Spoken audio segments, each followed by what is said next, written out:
Hi guys! Welcome back to my channel. So, andito ako ngayon sa aking mga baby succulent. Checking them kasi almost 1 week ko silang hindi na-visit. So, ayan. Glowing na silang lahat kasi natatamaan na sila ng morning sun. Unlike before. Ayan sila oh.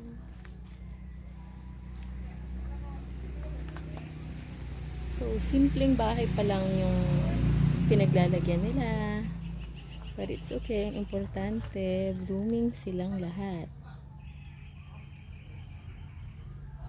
Yan. Flex ko lang yung aking Fred Ives.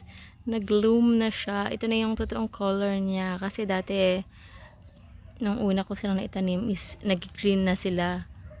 Means kulang sa sunlight. So, ito na siya. Bumalik na siya sa dati niyang color, guys. Ang ganda. Ang ganda ng pagkakaano ng spread ng leaves niya. Ang haba. Yun. Ito ghosty. Fred Ives. Black Prince.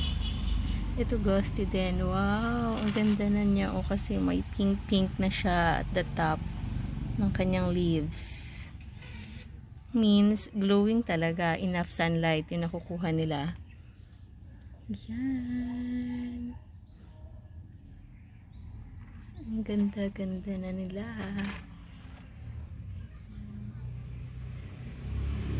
This one.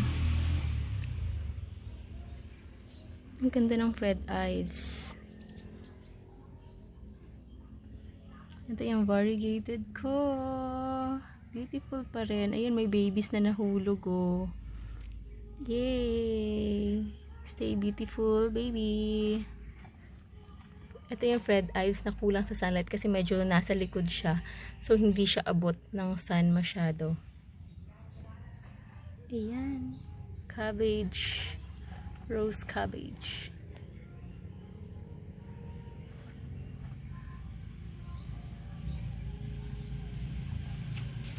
Shooting star.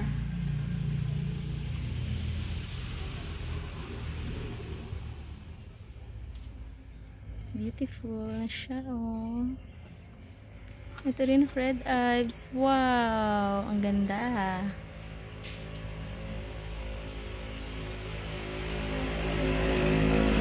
Natatamaan na sila ng sunlight.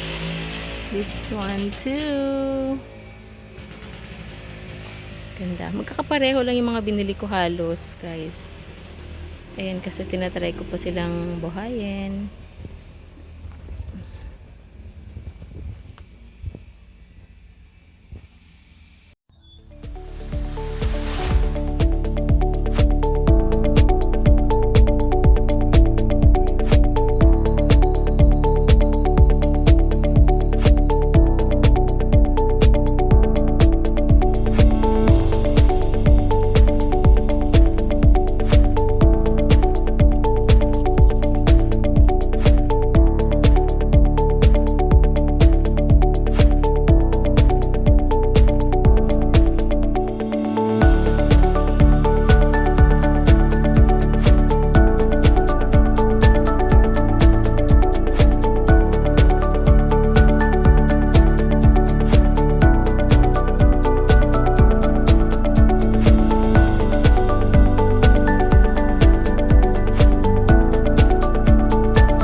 Sa second floor. Charot.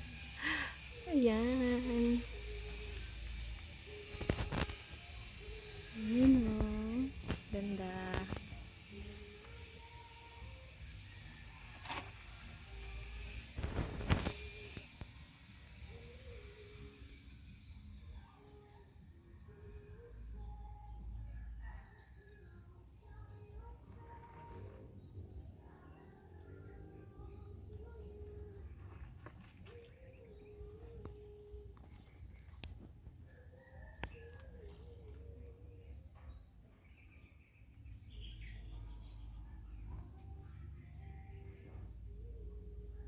Ito, may beautiful rondo. Ayun, yung mga leaves niya may pink-pink na sa dulo.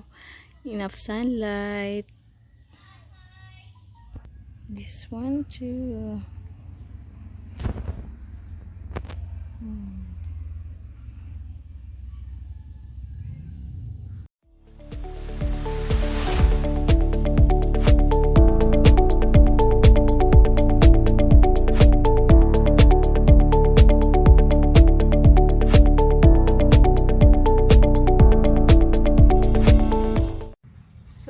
Until next time po, pumunta lang ako dito kasi diniligan ko sila.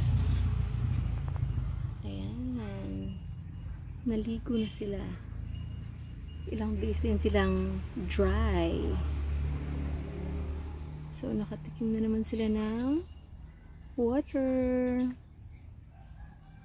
Yung mga kapalantito at kapalantita ko na mahilig sa succulents, please don't forget na mag-like, subscribe, at i-hit na rin ang notification bell para ma-notify kayo sa mga bago ko pang i-upload. Thank you for watching!